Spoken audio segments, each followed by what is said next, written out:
இளம் சிறார்களுக்கும் சர்க்கரை நோய் எளிதில் வந்துவிடுகிறது. நாம் செய்யும் தவறுகள் என்னென்ன?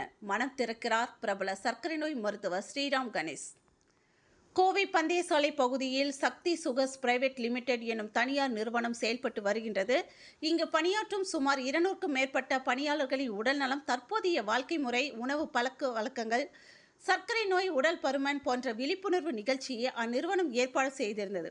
இந்த நிகழ்ச்சியில் சிறப்பு விருந்தினராக கலந்து கொண்ட கோவை சிங்காநல்லூர் பகுதியில் செயல்பட்டு வரும் விஜிஎம் மருத்துவமனை மருத்துவரும் சர்க்கரை நோய் நிபுணருமான மருத்துவர் ஸ்ரீராம் கணேஷ் அனைவரது மத்தியிலும் இன்றைய வாழ்க்கை முறை குறித்து விளக்கு உரையாற்றினார்.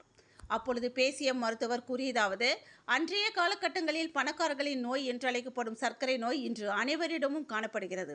இதற்கு முக்கிய காரணம் உணவு பழக்க வழக்கங்கள் தான் என கூறியவர், குறிப்பாக உணவுகளில் உள்ள கலோரிகளின் எண்ணிக்கையை கட்டுப்படுத்த உரிய உடல் உழைப்பு இல்லை என்பதுதான் இதன் முதல் காரணமாக உள்ளது.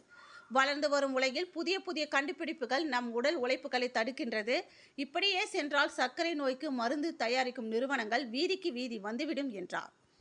நடப்பயிற்சியும் ஓட்டப்பழக்க வழக்கங்களும் நம்மிடையே குறைந்து வருகின்றது என தெரிவித்ததுடன், தற்போதைய சூழ்நிலையில் இளம் சிறார்களும் டைப் 1, டைப் 2 சர்க்கரை நோய் காணப்படுவது வேதனை அளிக்கின்றது என தெரிவித்தார்.